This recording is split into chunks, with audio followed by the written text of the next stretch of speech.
Hello. It's your girl Kathleen, aka Cassadine, aka Sodin, and you are tuned to another episode of Sodin Soapbox. Yes. Here on Sodin Soapbox is where we rant about all things love, life, and the pursuit of music. Get into it, get into it. Well, we have an amazing episode on our way today. I actually have a guest today, so I'm super excited to jump into today's topic. I will introduce my guest in a little bit, but we got to get through our regular housekeeping and everything. If this is your first time tuning into Sodium Soapbox, welcome. Pull up a chair, pull up a pillow, kick off your shoes, and relax your feet and enjoy yourself on our episode. If you are returning, welcome back. Welcome back, girl or boy, whoever. Welcome back.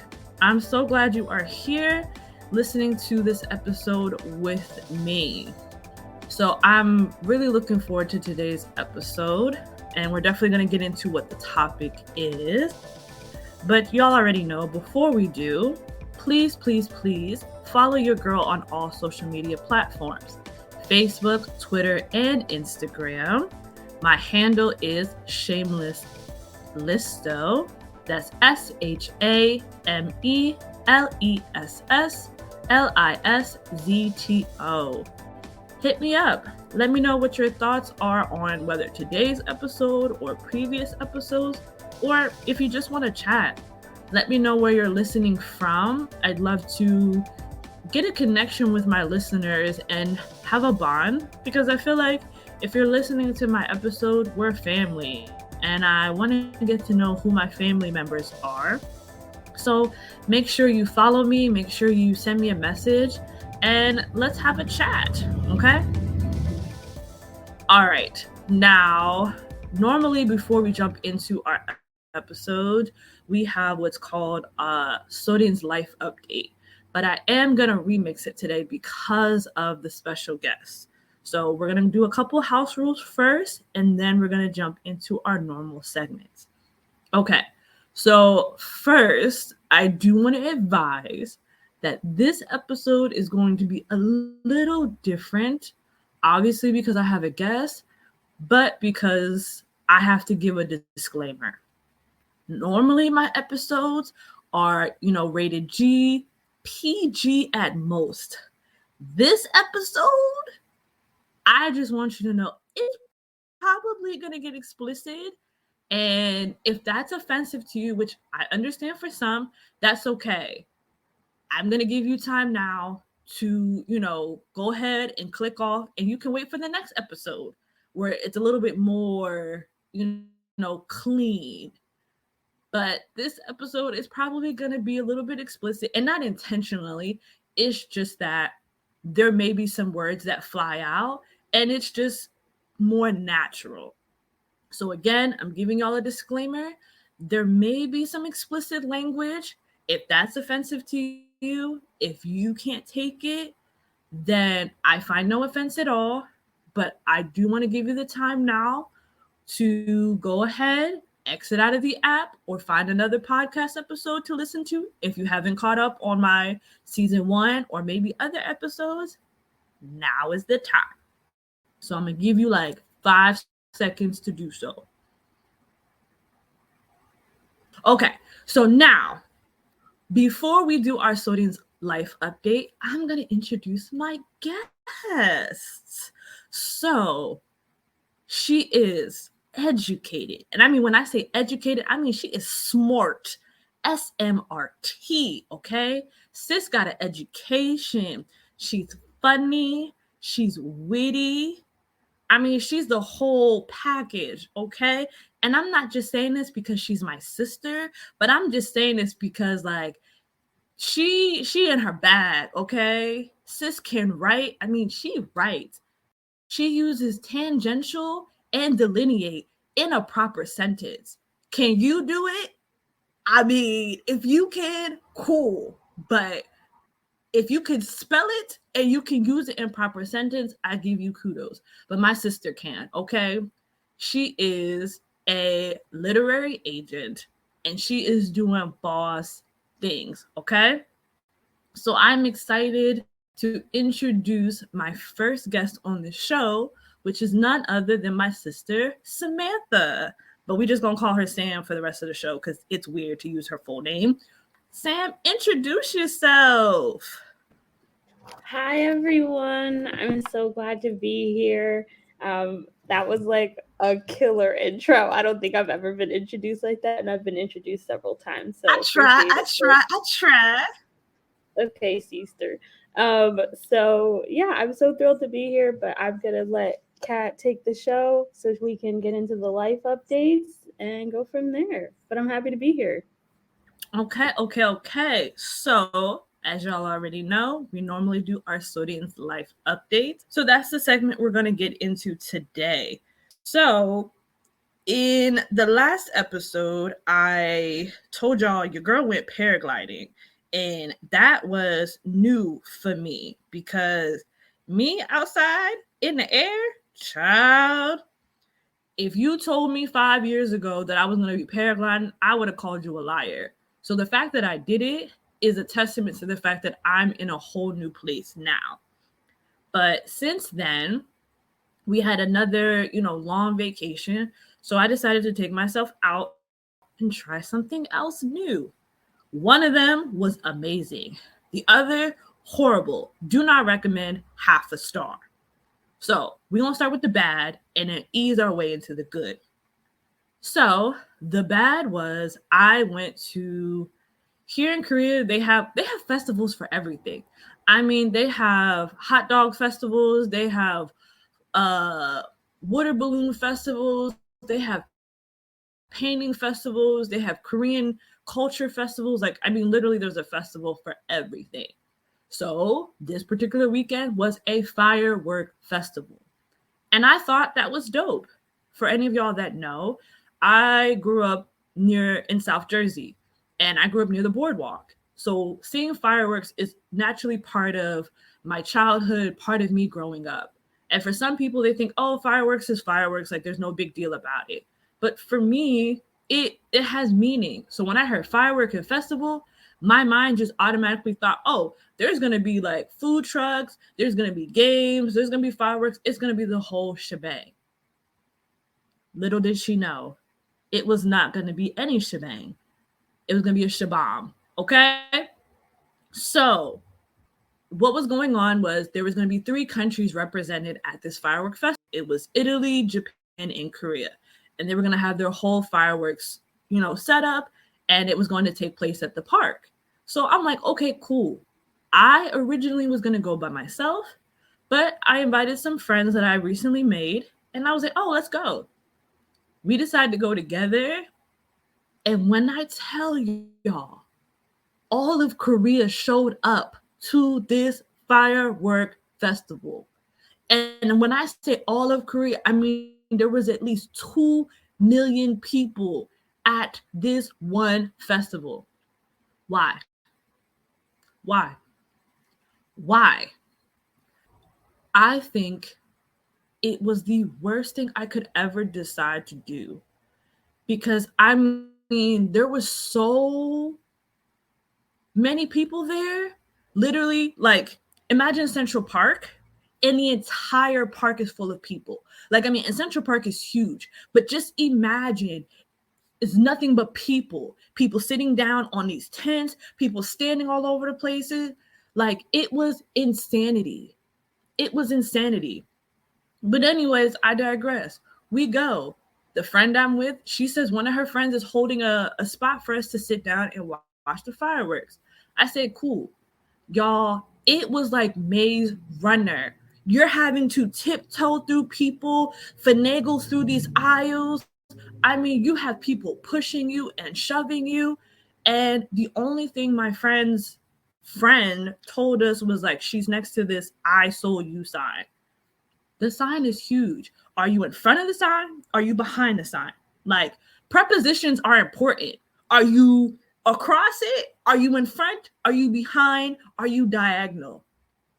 This person never gave us the coordinates of where they are. and therefore we never found them. And you want to know what happened? Y'all want to know what happened?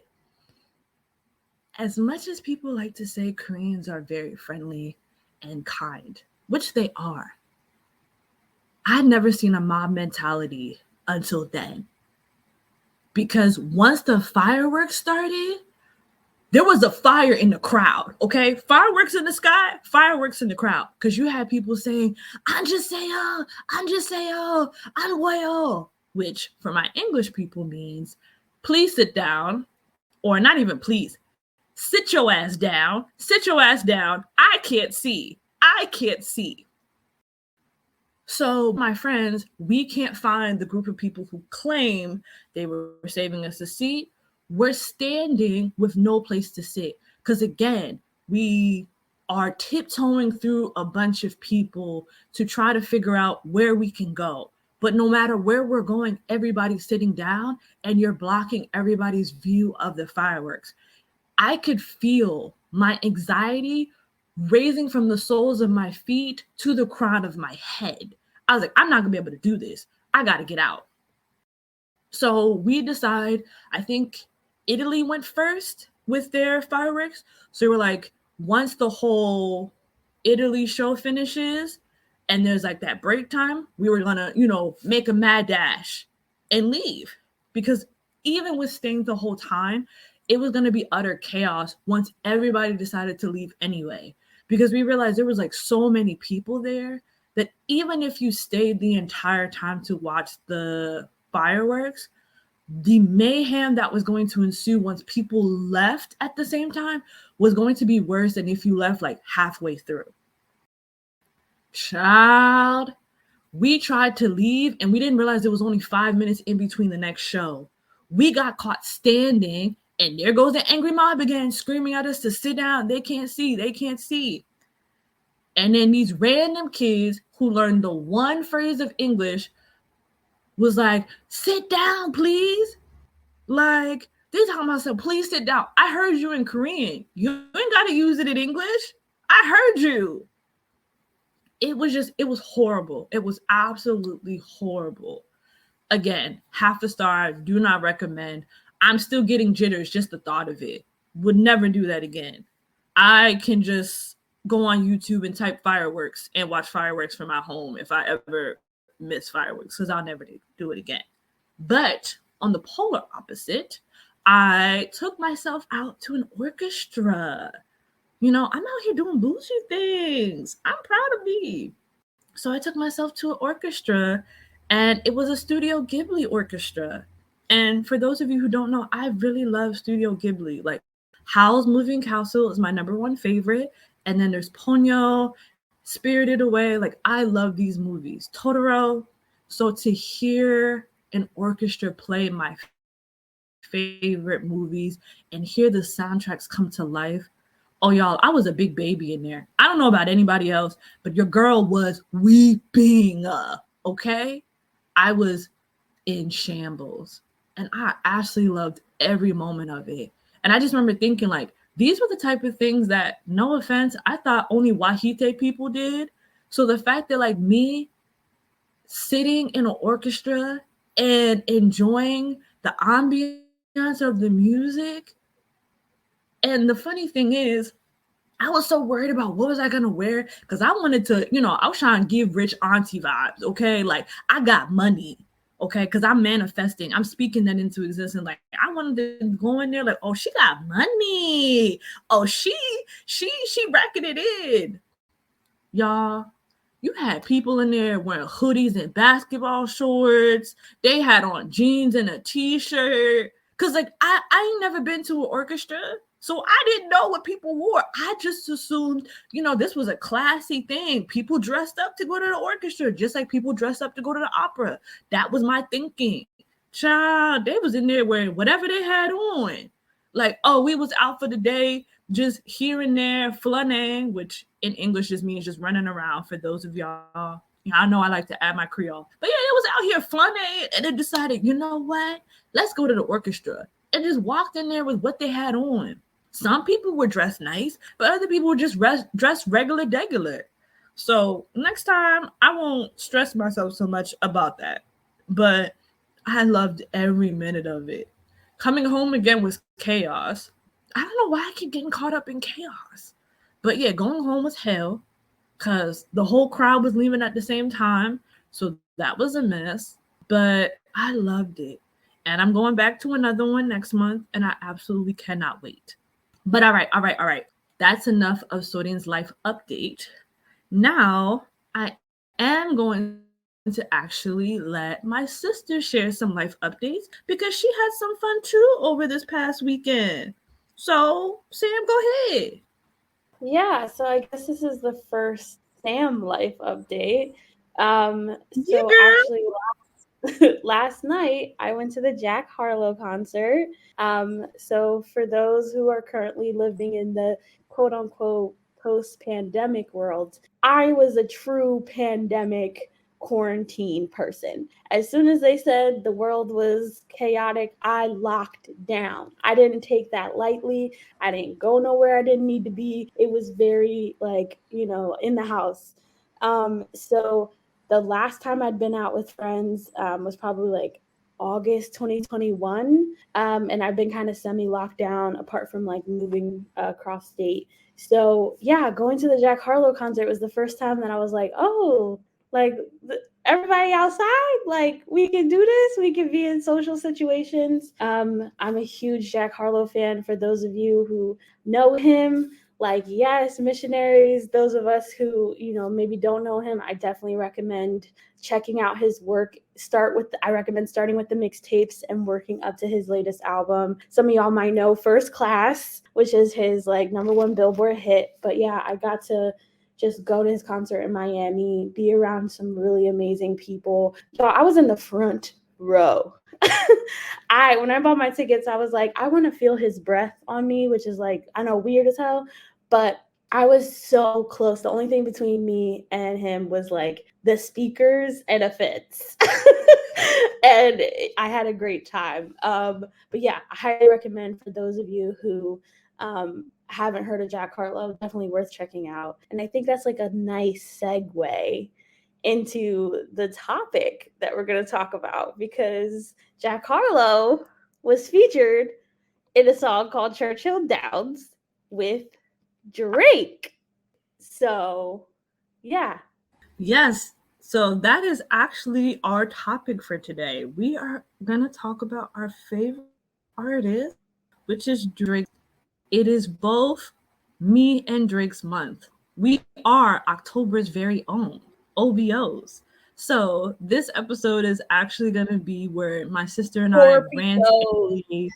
Yeah, we're both Scorpios at that, where we both rant and rave about our love for Drake. So that is actually the topic of today's episode. So I'm actually excited. This episode was inspired on a phone conversation that we had. We were just going ham and going in about Drake and why we loved him and everything about it. And I was like, you know what? Let's make this a podcast episode. So we're definitely going to get into it. We're definitely going to talk about it. Before we do, of course, y'all know we have the church announcements. So let's get into the church announcements before we jump into today's episode. If you have been a faithful listener of Sodian's Soapbox, then you know there's really only one thing I really ask of my listeners. And that's just that you guys head over to Podchasers, search this podcast, and leave your girl raving reviews. That's all I ask of you guys. I don't ask for nothing else. I just simply ask for raving reviews because it means a lot for a small content creator like myself. So what I just need you guys to do is head over to podchaser.com. That's podchaser.com. Look up your favorite podcast, Sodian Soapbox. That's SORIN apostrophe S SOAPBOX. Leave your girl 4 or 5 stars if you please, and 1 to 2 lines on why you love this podcast. Again, it means a lot for a small content creator like myself trying to grow their platform. So if you could do that small favor for me, it would mean a lot. Okay, so again, head over to podchaser.com, look up Sodium Soapbox, and leave a review. And I thank you in advance. And that is the end of our church announcements. Okay, so now, as I said, this episode is basically we're writing a love letter, we're fan raving about the one, the only Drake. Now, some people love him, some people hate him, some people feel no way about him. But guess what? You're not going to deny he is who he is. So, we are going to be talking about him today. Again, before we get into it, I give the disclaimer.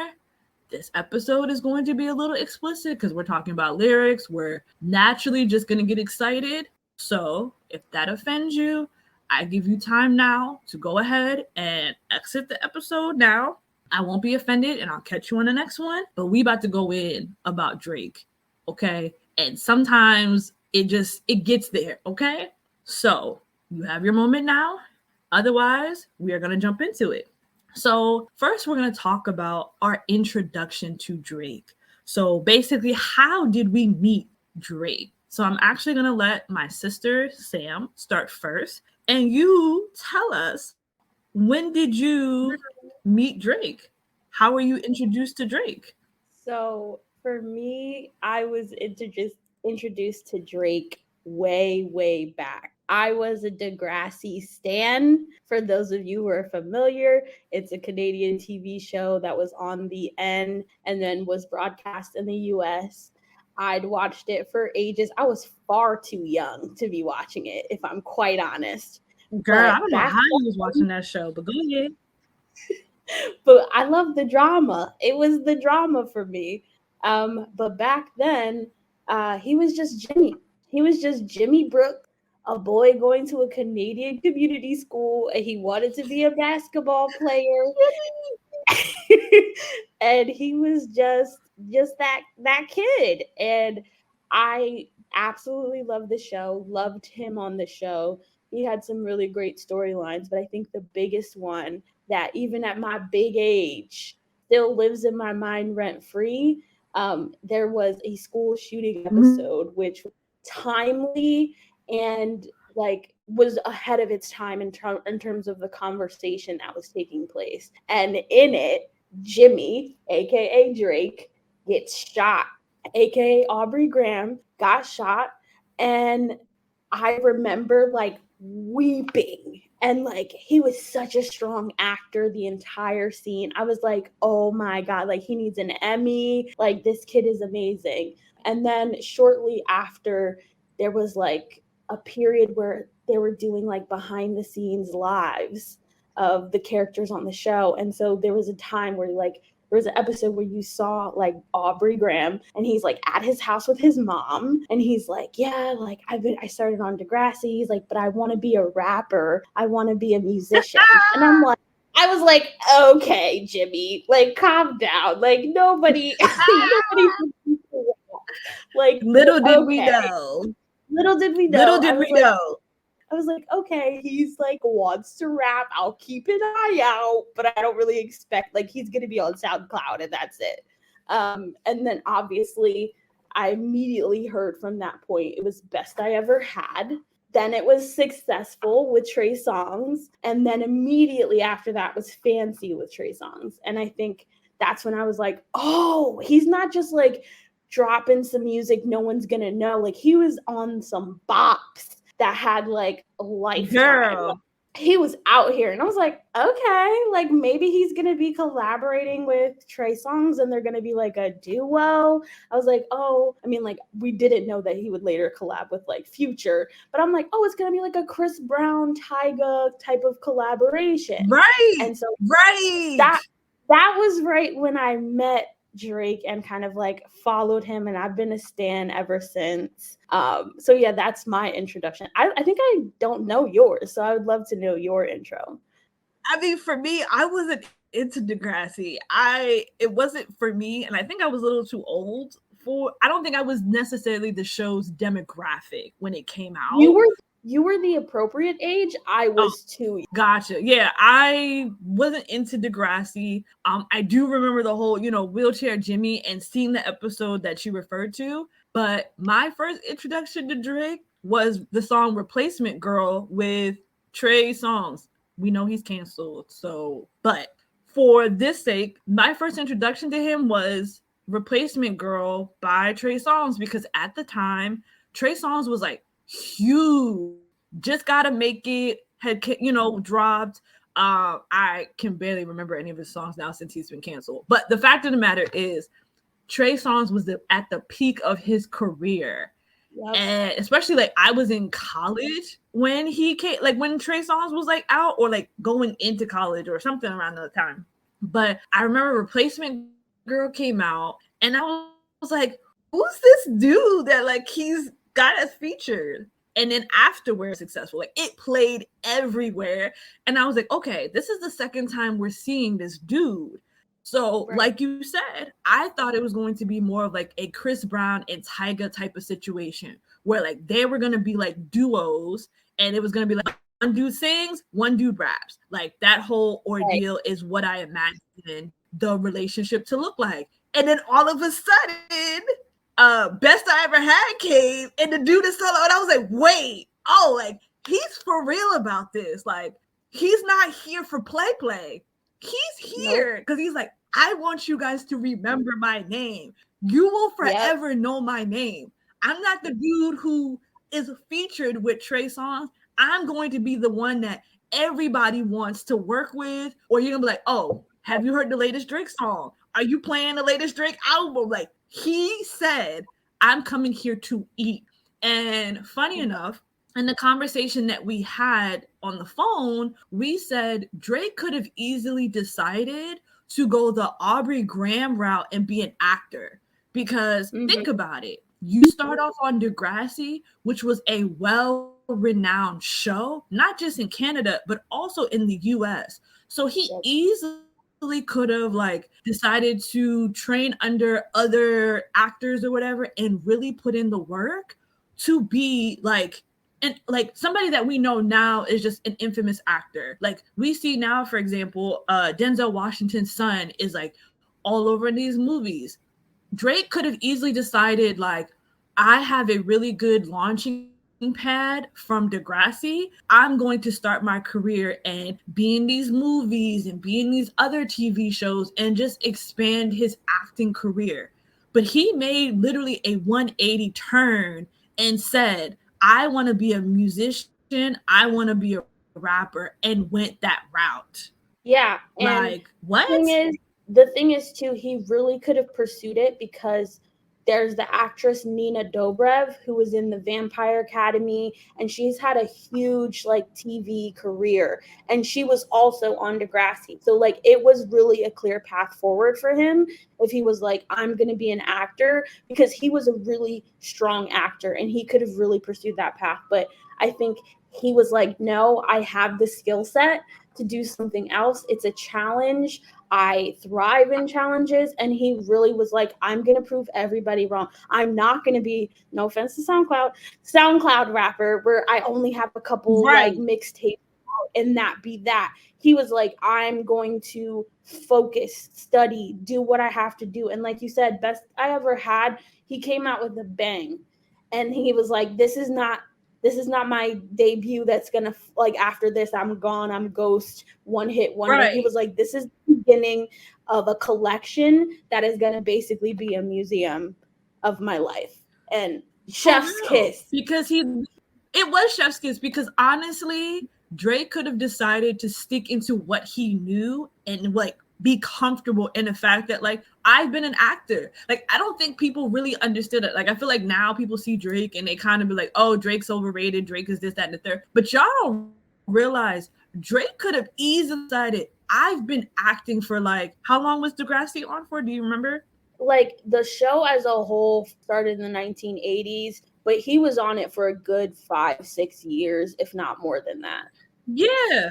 So he could have been like, I have 5 to 6 years of acting under my belt. I could easily, like, this is what I know, this is what I do.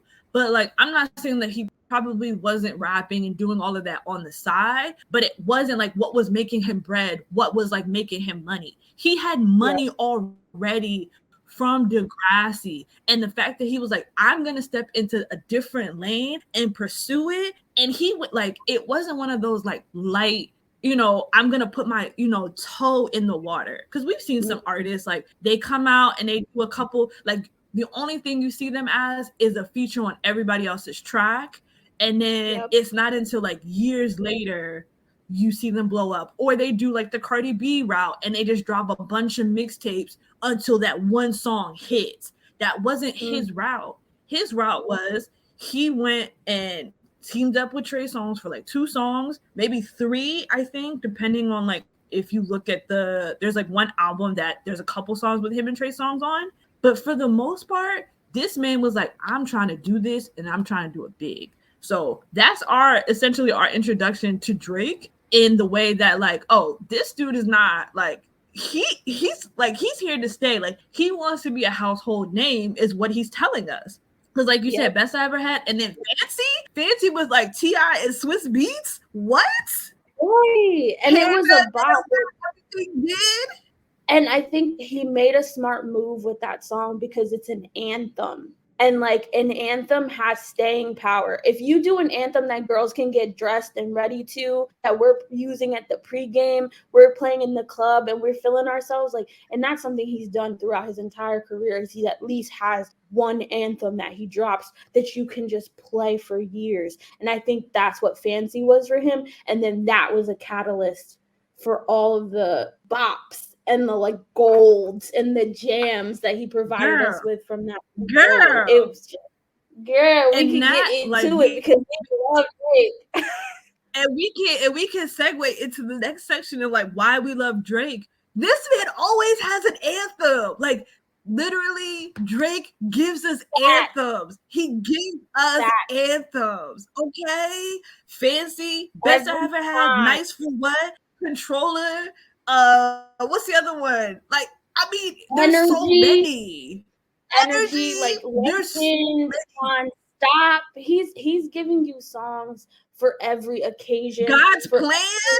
But like every period in your life, there is probably 1 to 2, if not more, Drake songs that are applicable. Okay, and that is what I love about him. He also just gives people the permission to have duality. He gives you the permission to be soft and vulnerable in the same as confident, petty, dominant, aggressive. He's so vocal about being both things, and neither one negates his like the fact that he's a man, that he's confident, that he knows what he's about. He knows himself, and it comes through in his music. He's also vocal about his mental health, which is a huge thing for me. I love a mental health king. I love somebody in therapy. We all needed Jesus, Lord. If you don't have it, go get it. Like, and he's so open and honest. Like, he's like, oh, I have abandonment issues. I have trust issues. I'm working on this. And he expresses that so beautifully in his lyricism. Again, I'm a huge fan of Weezy. Like Lil Wayne is the king in my eyes. He can do no wrong. Yeah, so I'm a huge fan of Lil Wayne, and you can tell that his lyricism has come from studying under Wayne. His bars, they have staying power. They have like double entendres. He uses his wit, his like just so much goes into it, and it's just expertly crafted. And whether you love Drake or you hate him, you cannot deny he writes anthems and that he's devoted to the craft. Devoted to the craft. That's actually one of the reasons why I love Drake as well, is I love his lyricism. I'm a sucker for lyricism and wordplay. Like, you can get me every time with it. And we're going to talk about, like, we're going to dive in deeper about his lyricism and all of that and the wordplay. But, like, the thing is, again, like my sister said, whether you love Drake or whether you hate him, the fact of the matter is, from day dot, he's been working at this like it was a job. Like, we saw a video of, was it Little Baby, or I don't know, there's so many of them, Little Baby, Little Yachty, Little whatever, where he was saying, like, I woke up one day, I didn't have money, so I just kept working. The fact of the matter is, Drake comes into this thing like it's a job and he works at it. And no offense to a lot of the new rappers and the new artists. I'm not saying that they don't want it, but there's a certain level of hunger you see in some rappers and some artists that you're just not seeing today. Like a lot of the times, like, you know, obviously virality is a big thing right now. Like if your song goes viral and it gets played everywhere, that's usually like where people kind of get signed and they get, you know, the promotions and all that other stuff. But a lot of these new artists, they don't have that same hunger. Like if I don't make it, I'm not going to eat. My family's not going to eat. Right. I'm gonna be sleeping, you know, in my car. Like that type of mentality. They don't have that. It has to be like it's either this or nothing at all. If I don't make it at this, I don't got nothing. And I feel like Drake really came into the game like I'm hungry for this. I'm going to eat, and everybody else around me is going to eat. So I have to literally grind at this like nothing else matters. Because I mean, even in looking up his discography, I didn't realize this man had this many projects out. Like this man was working. I was just going to say, yeah, I wholeheartedly agree. I think there's a certain level to when something happens to you quickly, you don't always know, you're not always equipped to handle it and manage it. And I think that's what we're seeing with a lot of these young rappers who have a song that's on TikTok for a bit and then they don't know how to meet that same level of performance in the future. Drake came into it as a student. Right. Came into it like, I've listened to rap. I've listened to hip hop. I know what's working. I know what ebbs and flows exist. And I'm making sure I'm equipped to ride that wave. And I think, again, when he came up under Young Money and Lil Wayne has always been someone who's experimental. He did an album like Skater and it was a little more emo, and I think he encouraged Drake to also be experimental. So we have him exploring reggae and dancehall. We have him exploring like techno. Like he's not afraid to take the risk because he's like, I know the quality of my lyricism and my content, and so I can experiment. And it's like the people who ride for me are gonna ride for me for each album regardless. And I think, yeah, he treats it like a job. He's like, oh, it's a new year, level up. It's a new year, new challenges, new obstacles. How do I pivot? How do I finish? And then he adjusts accordingly. And I think that versatility is something that's going to give him and continue to give him that staying power. No, because I think that's how he's also managed to like stay consistent for so long, is because he's been able to be flexible in his music. Because you have some artists who stay so rigid how they do things, they haven't been able to be successful. Another example is like Usher. Usher started off, you know, he did R&B, and then when like pop was more of the style, he, you know, put himself into pop. And then when like there was the whole, you know, EDM started becoming popular. So people were like doing collabs with Diplo and all these other, you know, EDM DJs. He started, you know, playing around with that. And even now, he's still relevant and making music. He just had a song with City Girls. Like, I mean, he's managed to find a way to stay relevant and stay consistent in whatever the trend and the tide is. And Drake has done the same. Even with the most recent album, it's like giving you more house music, more, you know, EDM. Like it's like a mix of things. And I feel like that's the current tide of the music that we're hearing right now. So some people didn't like it, some people loved it, but I think, again, one thing you can never really deny is that Drake either does one of two things. He either creates an album that fits the time that we're in, or two, he's like, I'm gonna experiment and either y'all love it or y'all don't. So take it or leave it. And again, we're obviously fangirling, and we always jokingly say like Drake is our, you know, favorite female rapper, because like my sister said, he has those moments where he's very vulnerable and very, you know, in touch with his feelings, and he don't care about expressing his feelings. But then he has those masculine moments where he's like aggressive and he's just like, y'all can't tell me shit. I know I'm number one. Y'all can't touch me. Yep. And I was just going to say too, with like reference to the versatility, he will try things, but he will still bring in the authenticity. He will still be Drake in whatever category he's doing. in whatever genre he's playing in, it's still going to have the Drake touch. He's not like pushing him to be doing categories and trends that don't align with anything that he's interested in. It's so authentic. He stays true to himself. He stays in his lane. Like, he knows what he's good at and he knows what he's not good at. He stays in his lane. And again, at the same time, Drake is also in a position where he can experiment. But like you said, he still manages to put his Drake touch to it that you're like, you know what? I ain't even mad about that. I ain't even mad about that. Go ahead, Drake. Yeah, go ahead, do your thing. Talking about his... All right, do your thing, sir. I ain't even mad at you. Go ahead. That ain't no problem. That ain't no problem. So in talking about his music and how much we love it, and we're going to now kind of segue. Like, we're basically breaking this up into little sections. So our next section is honestly talking about Drake's music and how it's impacted us. Obviously, you can tell, like, we're both avid fans of Drake, but we're going to be a little bit more specific in how he has impacted us. So we're going to talk about his lyrics. We're going to talk about first our top 5 favorite songs of Drake. Now, I don't know about you, but this was hard for me. This was hard for me to pick my top 5 favorite Drake songs of all time, because you got to factor in, this man has 7 studio albums, 7 mixtapes, and 3 compilation albums. Like, I want you to really understand that.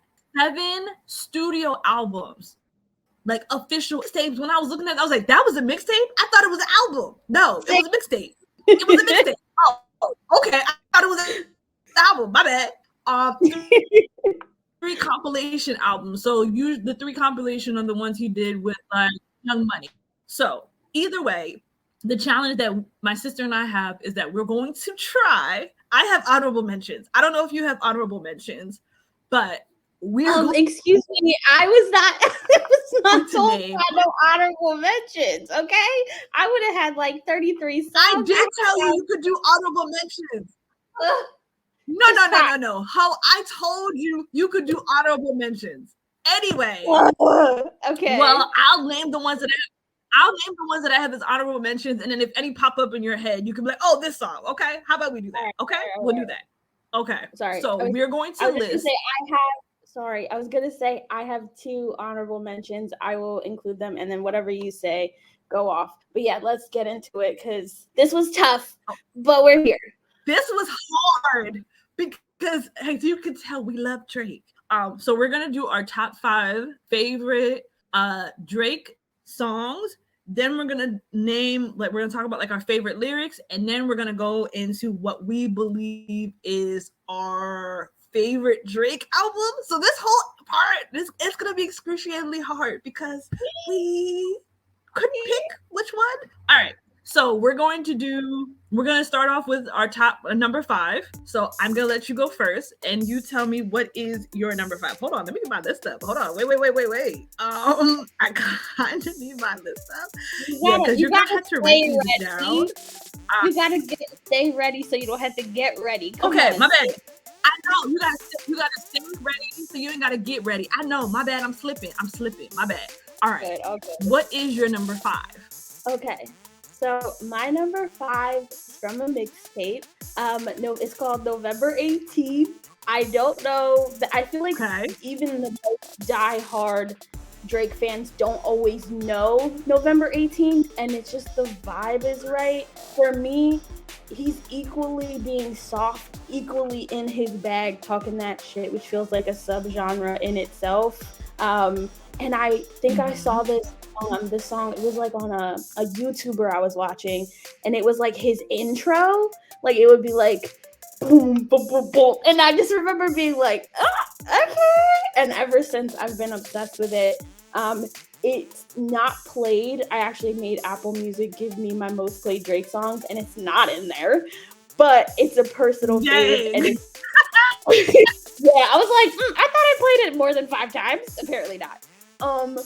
But apparently not. Right, apparently not. But that song has so much like nostalgia for me. It was my early Drake days. It had to be in the number 5 spot. And it makes sense. It's his earliest. So I think it's the earliest song I have from him on here. So how about you? What's your number 5, girl? This This was hard, okay? I'm not gonna lie to you. This was hard, but my number 5 is Karaoke by Drake. It's Okay. off of the Thank Me Later album. Okay. I weep every time I hear this song. And it was hard because I knew the song was going to be on my list. I just didn't know where to put it. But it's number 5 because the moment I hear things have been so crazy and hectic, I lose my shit. I lose my shit every time. It's true. That line, like I lose. That line hits and then they like echo. You're like, excuse me? Yeah. The first time I heard this song, karaoke is that song you skip and then it accidentally played and then you realize this shot is fire. That's what karaoke is to me. I used to skip karaoke and I don't know what happened. I listened to it and I was like, I love this song. I was like, no, I love this song. So like karaoke had to be on this play. Like karaoke to me is like you sitting in a little like nook by the window and you watching the rain fall and you just have this song playing in the background. That's what this is for me. I know that's what this is for me. So that's my number 5. All right. That's a vibe for sure. Yeah. That's the vibe I get. Yeah. Okay. All right. So what's your number 4?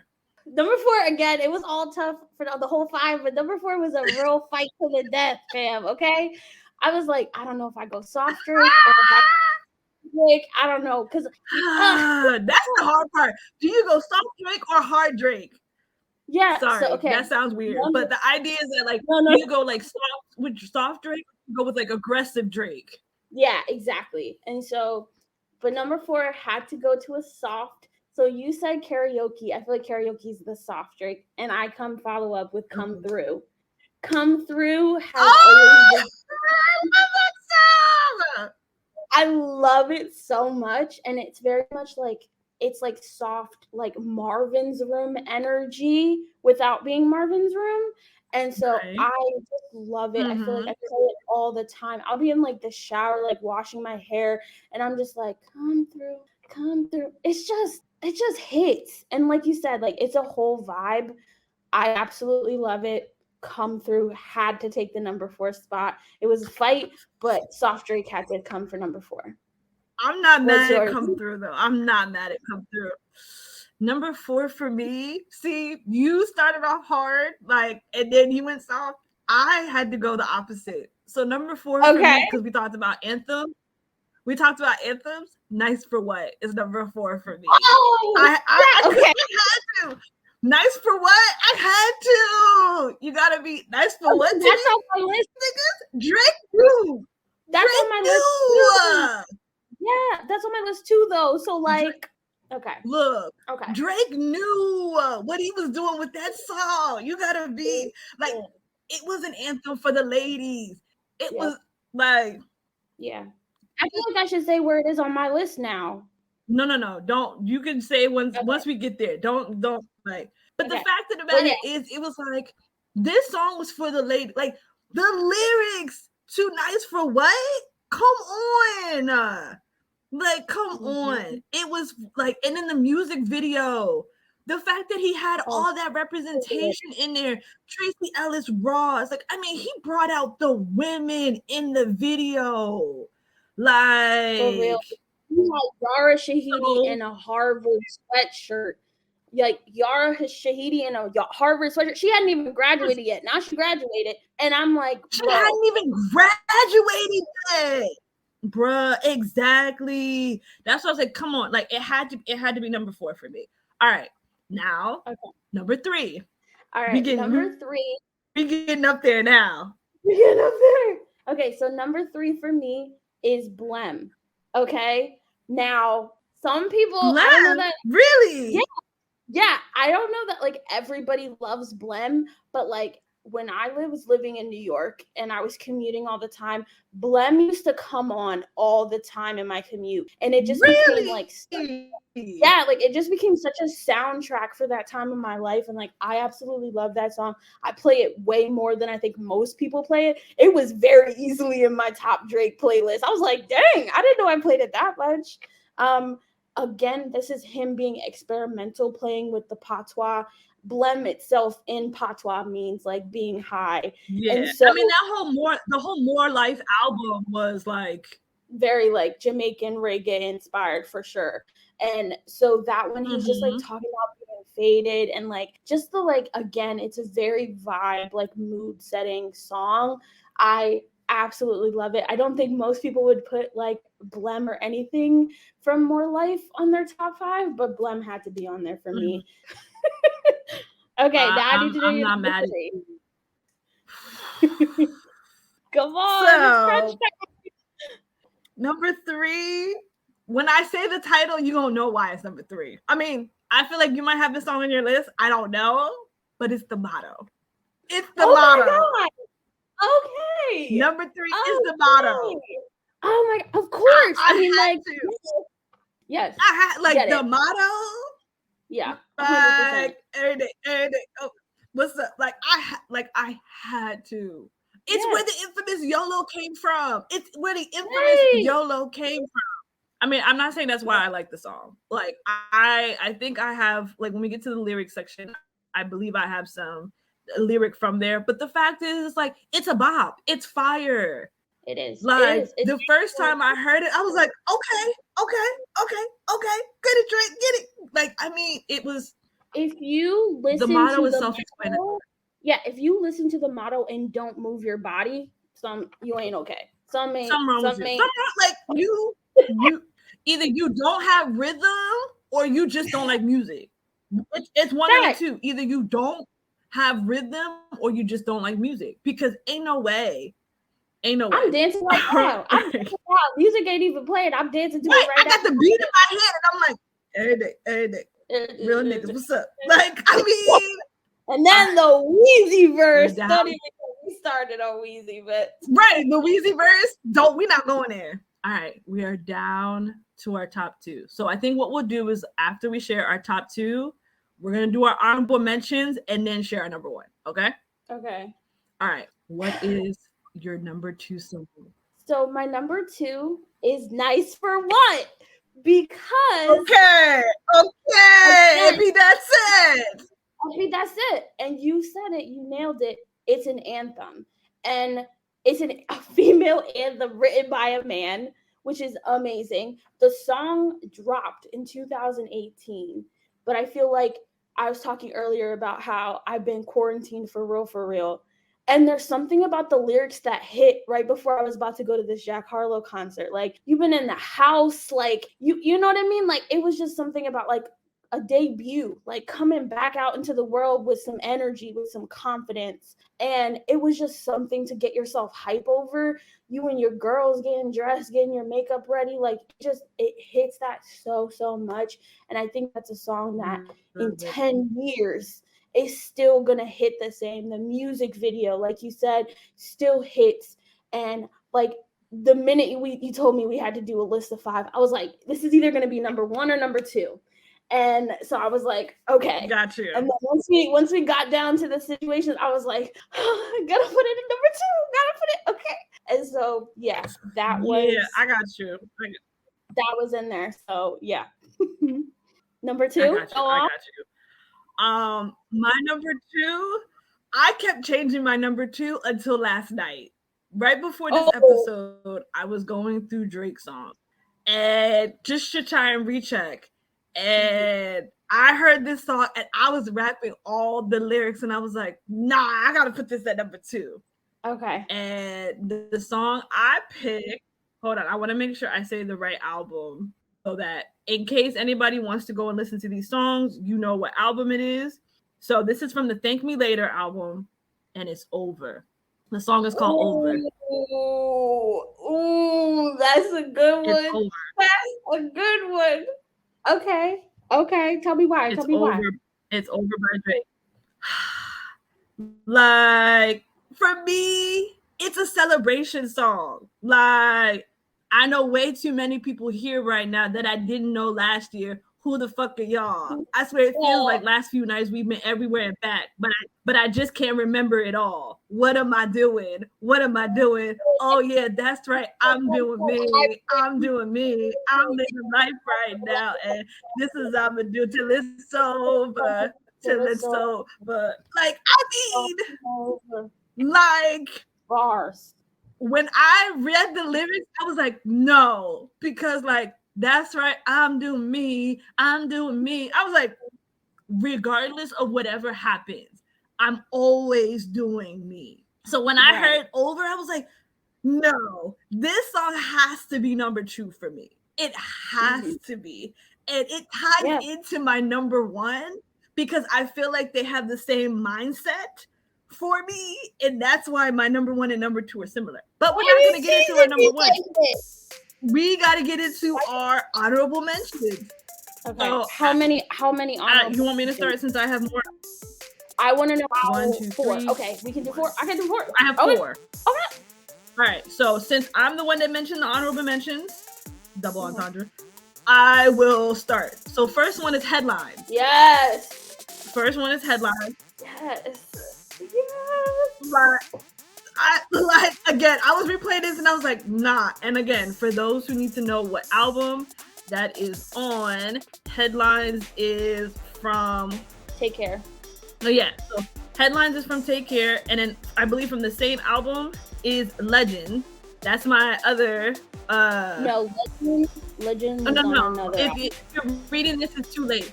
If you're reading this, is too late. My second honorable mention is Legend.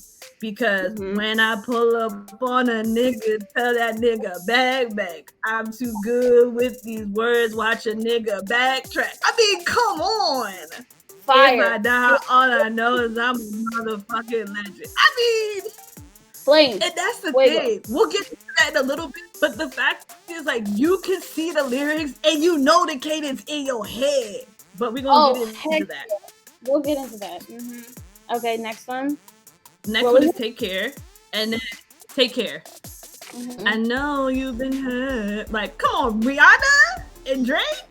Oh, and then my last one is, we talked about it earlier, was Best I Ever Had. Like, Best I Ever Had, I Had You. Yeah, totally. That makes sense. So those are my 4 honorable mentions. What are yours? Okay. So Energy is my number 1. I got energy. I got a lot of energy. Yes, it's like my honorable mention. It's not my number 1. Energy. I got it. As somebody who is both introverted and extroverted, ambiverted, for those who don't know, that's the duality of those. Same. I often feel like sometimes being around people is draining of my energy. Okay. And when he articulated that, I was like, and then he's talking about the people who want to come for him, because people are always going to understand come for your energy. They're going to want to come for your space. They're going to want to take. Gotta feel way better. Yeah. So I'm like, that is my song. Also has high replay value on it. Absolutely love it. First, I can't tell them. I don't know the album, but fire song. Energy is from If You're Reading This, It's Too Late, which is, I didn't realize it was a mixtape. I mean, I thought it was an album, but apparently it's a mixtape. I mean, maybe some people already knew that, but it's a mixtape, not an album. Even though he dropped it sporadically, but I guess that's why it is more of a mixtape. But yeah, Energy is from If You're Reading This, It's Too Late. But go ahead, I'm sorry. Your next one. Okay, fair enough. The next honorable mention is Nonstop, because off of Scorpion. This is rolling, not a stop. This is a stop. Okay, again. This is rolling, not a stop. Don't never stop. This is Drake in his bag. This is Drake talking that shit. This is Drake being like, I know what I've contributed to the hip hop game, and I'm going to talk my shit. I love and you're it. Gonna listen to me I for love 4 it. minutes. You're gonna listen to me for 4 minutes, and you're gonna play it back because you need to hear the bars. We love it. Nonstop. I love it. The next honorable mention. Third is Legend. Again, I think most of my honorable mentions are him and his bag because I couldn't decide if I wanted soft Drake or like masculine, aggressive Drake, like true Scorpio male that he is. So Legend, We love it. we absolutely love it. And then I think my fourth one has to be Yes. God's Plan. That's also from If You're Reading This, it's too late. Yeah. And then the fourth has to be God's Plan. Easily. Classics. We both got out our honorable mentions. All right. So now we are at the number one spot. The number one. Shout out to Ludacris. I'm at that number one spot. All right. So what is your number one? What's your number one? This is critical, okay? I'm like I have to like unzip. Like I have to like really okay. My number one Drake song is Back to Back. Period. I knew you were gonna say it. Period. I knew you were gonna say Back to Back. I knew you were gonna say it. Because okay, I need to articulate Back to Back. Back to Back is one of the greatest diss tracks of all time. I don't care what you think. I don't care what you think. It is one of the greatest diss tracks of all time because of the lyricism, but also I had followed the Drake Meek Mill beef. And then shortly after this dropped, I was in a nightclub and they played Back to Back. What mixtape, what diss track are they playing in a club? I'll wait. Ain't no other diss track being played in a club. They're not playing Eminem's The Warning. They're not playing Machine Gun Kelly's diss. They're not playing Sheether. They're not playing any other diss track in the nightclub. They're playing Back to Back. So regardless of who you are, because when's the last time you heard Sheether or Ether? Like, you know, when Jay-Z and Nas were going, like, when's the last time you heard a regular diss track? And Obsession by Mariah Carey does not count. Obsession by Mariah Carey does not count. They also don't play that in the club, but Back to Back gets played in the club and everyone will be singing the lyrics. I'm telling you, I was in the club after that beef had just happened. They just dropped the song. Everyone in the club knew the words. Everyone in the club was disrespecting Meek Mill in a chord. The number it's the number. In one accord. They were dissing him in one accord. Come on, I don't know, Meek. I was disrespecting your life. Like, is it your girls' tour? It's your girls' tour. Or like, is it your tour or the girls' tour? Like, this is what the girls' tour. Like the disrespect. I've never in my life. I have disrespected him fundamentally due to the replay value of that song. That's literally where the expression Twitter fingers came from. Getting body by a nigga. Boy, what? Getting body by a nigga. Like, come on. Come on. You said you get body by a singing nigga. Yo. Bro, you said pick your top 5. I already knew what number 1 was. It was everything else that was a fight to the death. I'm screaming. You said you get body by a singing nigga. Yo, if I was Meek, I would have wanted the whole world to just open up and swallow me whole. Okay? Like, Child. Imagine Meek Mill at a club and they're playing Back to Back. Imagine. And everybody's singing the diss in unison. Y'all talking about me. Like, shut up. Your entourage out here singing the lyrics. Like, I'd be like, I'm out. Yo. Yeah, undebatably. Cut the cameras, dead ass. No. No. There's no coming back. I would be embarrassed. Do you hear me? Like, Dreams and Nightmares, like, respectfully, Meek. Oh, I love Meek. Yeah, Meek's got some bops, but to this day, I will listen to Dreams and Nightmares and follow up with Back to Back shamelessly. The pettiness. Oh, I'm crying real tears. I knew your number 1 was Back to Back. I knew it.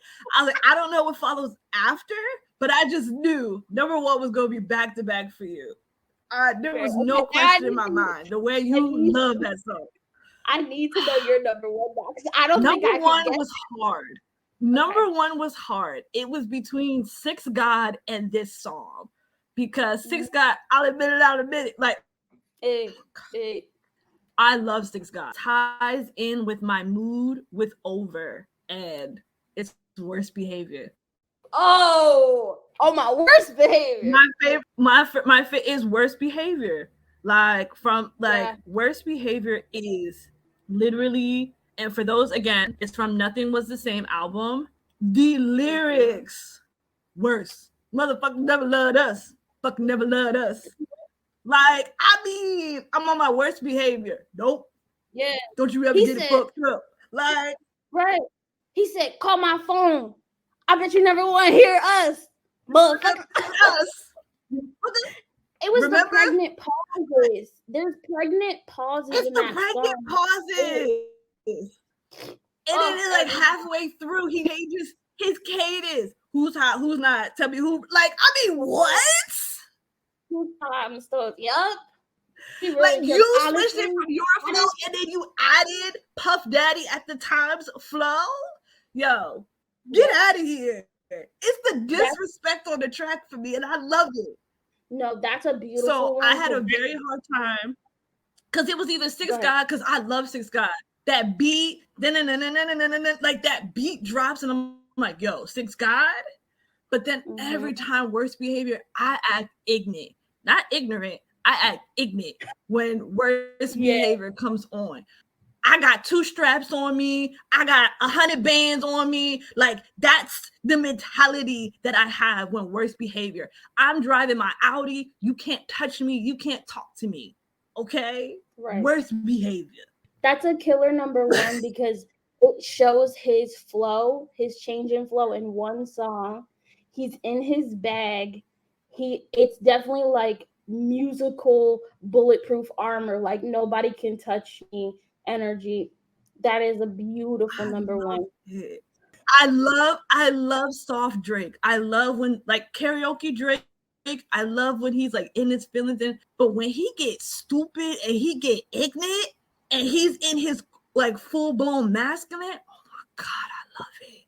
I love it. I love it. I love it. He goes full toxic Scorpio male, and I appreciate it every. I live for it. Okay.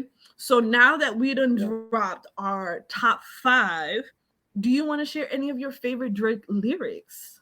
Now, this is also equally hard because Drake has a lot. But these are the ones, like, they just, because you can go online and you could Google like best Drake lyrics. Like, you can easily do that. But these are the ones that like my ears done caught and your ears caught. So I just wanted to share, like, we'll share like, let's say like 4 lyrics that you've written down that you just want to share. Okay. So, and they can also be from features. They don't have to actually be from Drake songs. Okay. So I think my first one's gonna be Fair Trade off of Certified Lover Boy. The lyric, I absolutely love this. It says, I've been losing friends and finding peace. Honestly, that sounds like a fair trade to me. And that just hit, because as you're getting older, like, you lose people in your life, and like, you know, personally that's happened to me, but like, it's the finding peace part for me, because there is that loss and you're grieving and it hurts, but after you're like, no, that person was supposed to be in my life for whatever reason. Like, I wouldn't have pursued the things and gone in the directions I needed to go if I hadn't lost that friend. So like, that hit very specifically to me, and I was like, dang. So yeah, that has to be one of mine. I absolutely loved it, and it just holds true. Again, this is how he can just say so much in so few words. Right, because even just that, like, how many times have you noticed, like, after a friend walked out of your life, yes, it hurt, but you realize how much peace came after they walked away. Like, come on, Drake. Come on, Drizzy. All right. Because me and Drake are both Scorpios and we're petty. I had to pick this one. Now, this is a feature. This is an actual song. So this is from Deuce's remix. with Chris Brown, and he said the hardest part about the fucking business is minding your own. I'm not giving no explanation. I'm not giving no explanation. I'm just gonna repeat it again and just let it sit, let it marinate. The hardest part about the fucking business is minding your own. Drake, you didn't have to go so hard. So that's my that's the one that I will always remember. So go ahead with your next one. Okay, so my next one is actually like a follow-up of Disrespect. This is a feature, Phil Downs featuring Jack Harlow, whose concert I was just at. I got my realtor out here playing Monopoly. How can I address you when you don't own property? Don't own property. Yes! Yes! Let's talk about it. In this economy, who owns property? Who you not own property? He said, how can I address you if you don't own property? It's just disrespectful. Why am I addressing the haters? All right. So this one I heard, like I said, when I was making my list, I was listening to Over. He said, I can teach you how to speak my language, Rosetta Stone. Nigga, what? Nigga, what? I can teach you how to speak my language, Rosetta Stone. Boy, get out of here. Yo. Right. Nigga, sit down. Calm down. I can't. Love it. Okay. All right. Go ahead. My next one is okay. This is from 8 out of 10, which is on the Scorpion album. It's I tell you, hear me out, but we both know end of the day. Your sister is press and play. Your trainer is press and play. Your wifey. Ooh. And again, with the disrespect, he's literally talking about how you can be a hater to me. Your sister, your trainer, and your wife are playing this song. So hate me all you want. I got 3 plays, whether you play me or not. I'm getting that streaming money. I'm getting that royalty money. I'm getting my plays. So you can hate me if you want to. Somebody else is playing my music. Yep. Definitely in his bag. I'm not mad at it. So the next one I have, this one was funny to me because someone used this in a video talking about student loans. And I thought it was the funniest thing ever. They said, this is me talking about student loans. 10 bands, 50 bands, 100 bands, fuck it, man. Let's just not even discuss it, man. Like, it was a question like, how much do you owe for student loans? And it was like 10 bands, 50 bands, 100 bands, fuck it, man. Let's just not even discuss it, man. And I was like, how relatable is that? Because is out here owing 100 bands for student loans. Man, I don't even want to discuss it. Yeah. The irony is he's discussing how much money he has, and this person used it in the context of how much they owe.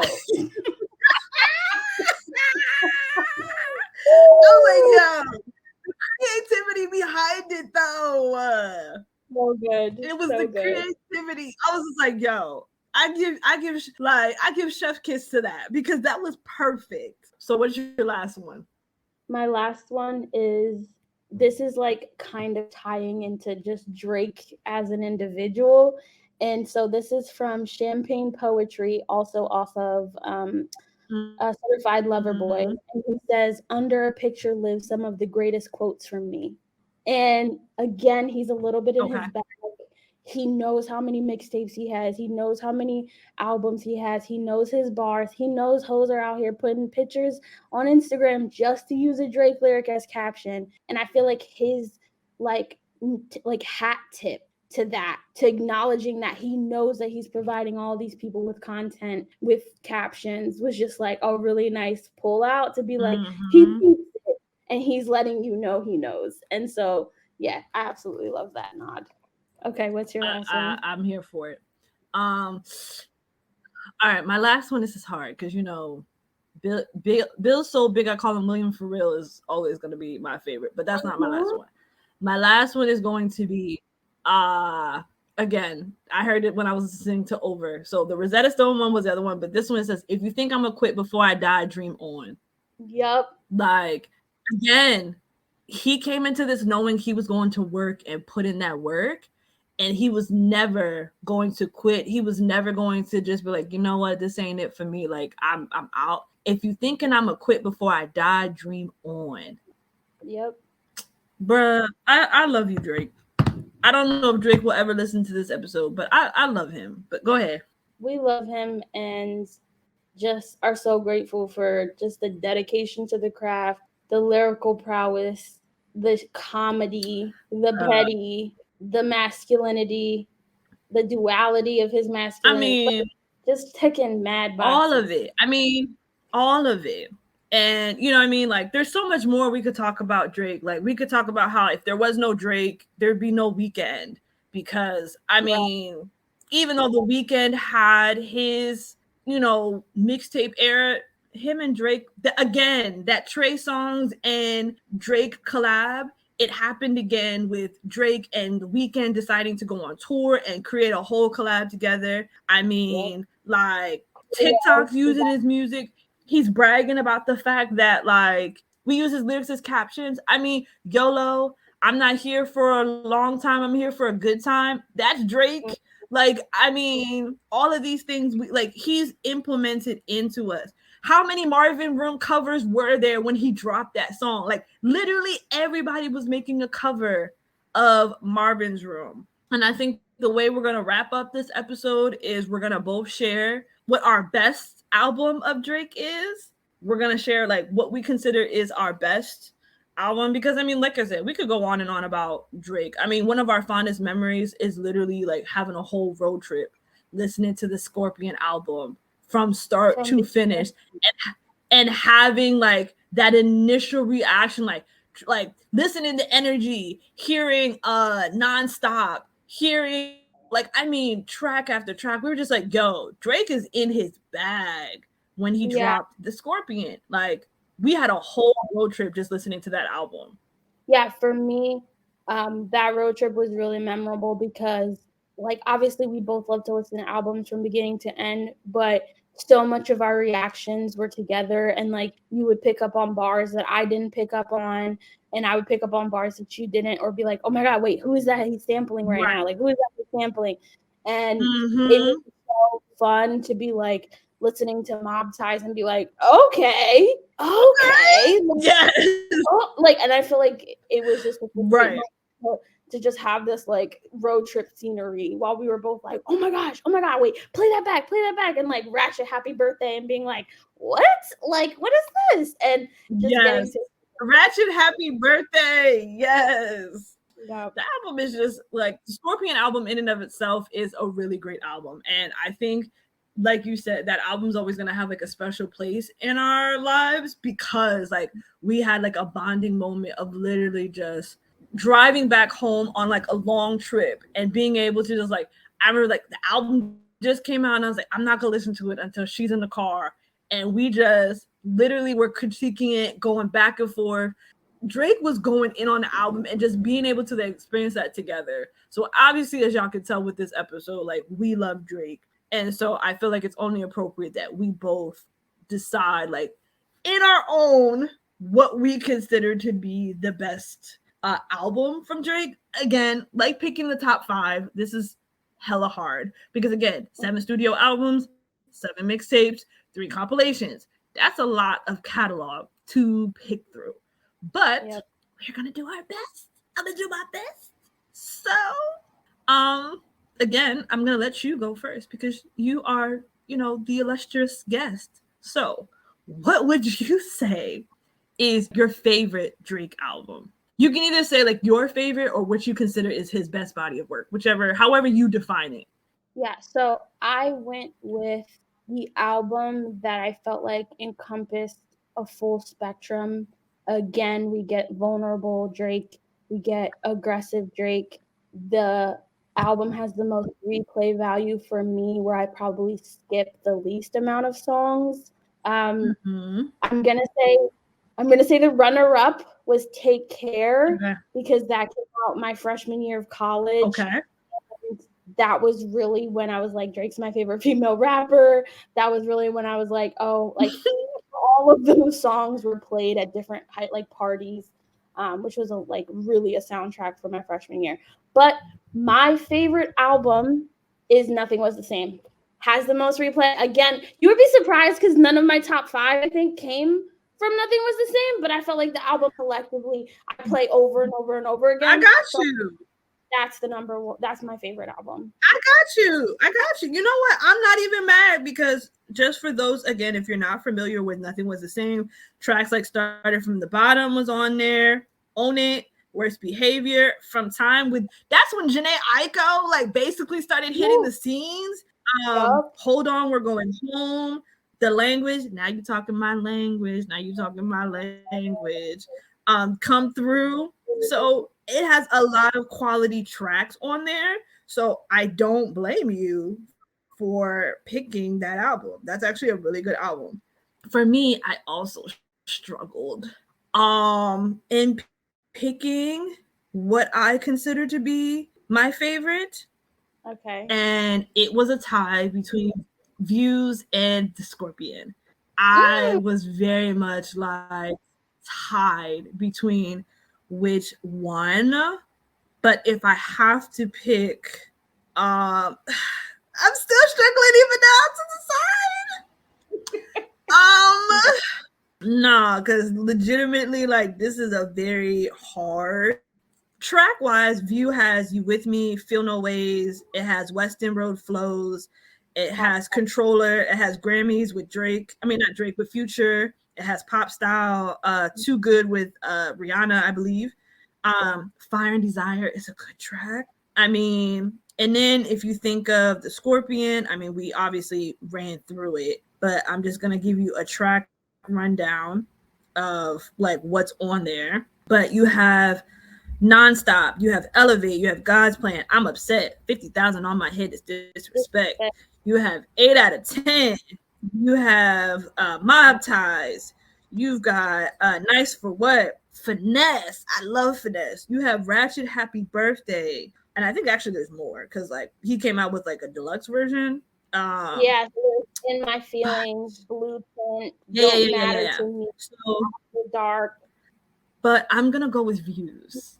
Because I feel like I played Views way more than I played. Like there are certain tracks on The Scorpion I do play like often, but as an overall collective album, Views was it for me. Like I think if I had to, I would do Views, The Scorpion, and then Nothing Was the Same as like my top 3 albums that like I would give him.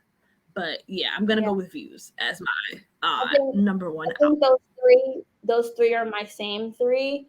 Obviously, I love Take Care, but I think Take Care is more nostalgia than necessarily how much I listen to on a day-to-day. But yeah, Views from beginning to end is a solid one that I replay a lot too. Pop Style is a personal favorite. Yeah. So basically, we're gonna wrap up this episode. If you're not a fan of Drake, especially by the end of this episode, then I don't know what to tell you. I really don't know what to tell you. I mean, again, this wasn't intended to convince anybody to become a fan of Drake. We just wanted to show our love and appreciation for Drake as a musician, as an artist. Because I feel like sometimes people just hate on an artist because they feel like they're overrated or whatever. Same way as like Beyonce. Beyonce's been in the game for so long that now I feel like people just hate her because she's just been in the game for so long. But it's like you gotta appreciate her craft. You gotta appreciate what she's done in the industry and the work that she's done to get to where she is. We're still waiting for the visuals, Beyonce, by the way. Anyways, the fact of the matter is Drake has been putting in the work and he deserves his flowers while he's alive. Because I feel like a lot of times we give artists their flowers once they've gone and they've passed away. And I feel like Drake just needs to know, like, you are a musical genius and you've been doing this for a long time. And if you decide, you know, you want to hang up the coat and pass the baton, you can. I don't feel like he's necessarily the type, but if he decides he want to pass the baton, I feel like he's well within his rights. So I hope you enjoyed this episode as much as I enjoyed this episode. I had a lot of fun. Did you have a lot of fun? Did you enjoy yourself? Yeah, I had so much fun. We could talk about Drake. We could talk about anything, girl. Yeah, like we had a lot of fun. I hope you enjoyed the conversation that we had. I tried to be a little bit more polite and let her have time to speak because normally we talk over each other. Because child, we Haitian, we will talk Yeah. dead over each other and interrupt and cut over. But we tried to keep it It's a little so bit more love. polite. But the fact of the matter is, yeah, it's still all love. Yeah, because you hear Haitian people yelling and you think they angry, but really they just having a conversation. But the fact is, I am happy that we can share our love and our appreciation and rants about Drake on this episode, especially in this month that is, October's very own. I'm October very own. And so, should Drake ever hear this, Drake, we love you. Keep doing what you're doing. And, give all I ask though is give us another anthem. That's the only thing I like. The last album, there wasn't an anthem. Give us another anthem, Drake. That's all I ask is just give the girlies another anthem. It's like that's all I ask. But with that being said, if you enjoyed this episode, I would love to hear your thoughts. Please, please, please follow me on all social media platforms. That is Facebook, Instagram, and Twitter. My handle is Shameless Listo on all platforms. That's ShamelessLissto.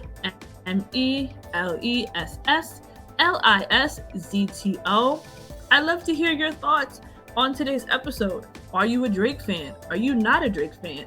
And why do you, like Drake, or why don't you like Drake? And give me some feedback, like what are your favorite Drake songs or favorite lyrics or favorite album of Drake? I'd love to just have a conversation and find out, do we share similar, albums or songs in common with Drake? And again, if you're not a Drake fan, I still love a conversation. Tell me why you're not a fan of Drake. Do you feel like he's overrated? Do you feel like he's out of touch with the music of today or in general? Or do you feel like he's just not a real rapper in comparison to the GOATs like Jay-Z and Biggie and Tupac? Tell me your thoughts. But also make sure you give my podcast a review on podchaser.com. That's podchaser.com. Look up your girl's podcast, Sorin Soapbox. That's SORIN_SOAPBOX. Leave your girl 4 lines, as well as 1 to 2 lines on why this is your favorite podcast. Now, before we go, Sam, would you like to drop any of your socials or anything for people to follow you? If not, you don't have to, but it's open. Yeah, if anybody wants to follow me, you can find me on Twitter and Instagram at Samantha, SAMANTHA and that's on Instagram and Twitter, so you can follow me there. I'd love to hear your thoughts on the podcast, what Kotlin said, everything from what your favorite albums were, any thoughts and feedback. It's just so much fun to be here with everybody and chat about Drake. To do it any day. So thank you so much for having me. Yes, of course. And also, if you're a book nerd, head over to her as well. She will talk to you about books all day long. So especially if it's YA, fantasy, rom-com, that's her thing. So if you are into books, she is your girl. So head over to her social as well and follow her. Send her some love. Tell her how she did. This is like the first time we're doing this cast. And so send her some love. Head over to her page. But other than that, guys, until next time, your girl is off her soapbox. See ya!